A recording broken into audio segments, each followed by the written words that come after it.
زندگیاں گزار دی انہوں نے۔ سلمان فارسی کی کہانی سن لو، مجوسی کے بیٹے تھے، حق کی طلب میں نکلے، باپ نے گھر سے نکال دیا، ایک پادری کے پاس جا کے رکے، زندگی بھر اس کی نوکری کی۔ جب اس کا آخری وقت آیا، اس نے کہا میری تدفین کے بعد غموریہ چلے جانا، وہاں کا پادری خدا رسیدہ ہے، تجھے اس سے کچھ مل جائے گا۔ کہتے میں وہاں سے غموریہ آ گیا، پھر اس پادری کی ساری زندگی خدمت کی۔ جب وہ مرنے لگا تو اس نے کہا کوئی ایسا شخص نہیں ہے جس کے پاس اب میں تجھے بھیجوں، لیکن نبی آخر الزمان کے ظہور کے لمحے آ گئے ہیں، تو یہاں سے یثرب چلا جا، وہ اس نبی کی ہجرت گاہ ہوگی، تیری زندگی سنور جائے گی، تو نے بڑی محنت کی ہے، بڑی نوکری کی ہے میری۔ کہتے میں نے اس کو کہا کہیں ایسا نہ ہو میں دھوکہ کھا جو مجھے کوئی نشانی بتا دے۔ اس نے کہا 3 نشانیاں، ایک صدقہ نہیں لے گا، دوسرا ہدیہ رد نہیں کرے گا، تیسرا 2 کندھوں کے درمیان مہر نبوت ہو۔ کہتے ہیں میں نے اس کی تدفین کی، یثرب کی جانب جاتے ہوئے ایک قافلے میں شامل ہو گیا، انہوں نے مجھے پکڑ کے اپنا غلام بنا لیا، لیکن میرے پہ مہربانی یہ کی کہ مجھے بیچا جا کے مدینے میں۔ ایک یہودی نے مجھے خرید لیا، میں اس کے باغ میں گوڈی کرتا تھا، کام کرتا تھا، کھجوریں توڑتا تھا، لیکن میں انتظار میں تھا کہ کبھی وہ نبی آخر الزمان آئے تو مجھے دید ہو، کبھی عرش پر، کبھی فرش پر، کبھی ان کے در، کبھی در بدر۔ غم عاشقی تیرا شکریہ، میں کہاں کہاں سے گزر گیا۔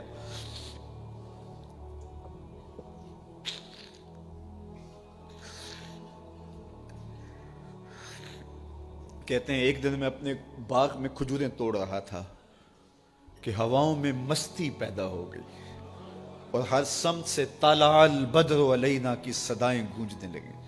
میں سمجھ گیا کہ وہ لمحے آ گئے، میں نے چھلانگ لگا دی اور دوڑ پڑا۔ میرے آقا نے سمجھا شاید غلام بھاگ گیا، اس نے دوڑ کے مجھے پکڑ لیا۔ میں نے اس کو کہا کہ میں نوکر تیرا ہی ہوں، لیکن دل نوکر کسی اور کا ہے، میں بھاگوں گا نہیں، مجھے جانے دے۔ میں کچھ کھجوریں لے گیا تھا صدقے کی نیت سے، جا کے حضور کو پیش کی۔ آقا کریم نے فرمایا ہم نبی صدقہ نہیں لیتے۔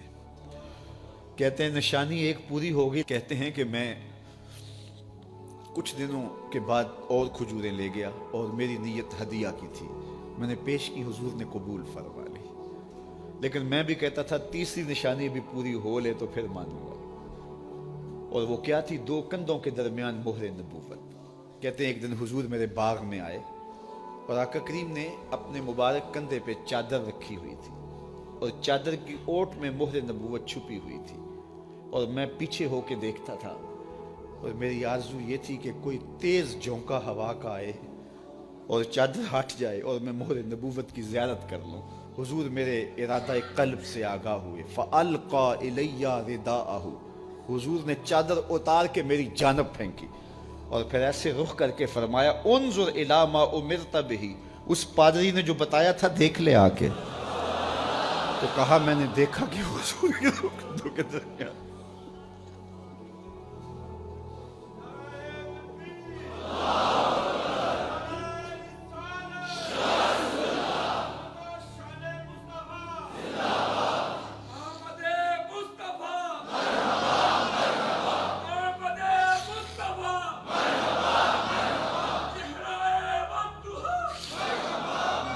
شب ہجر کی سختیاں کوئی اس سے جا کے پوچھے، تیری راہ تکتے تکتے جسے صبح ہو گئی۔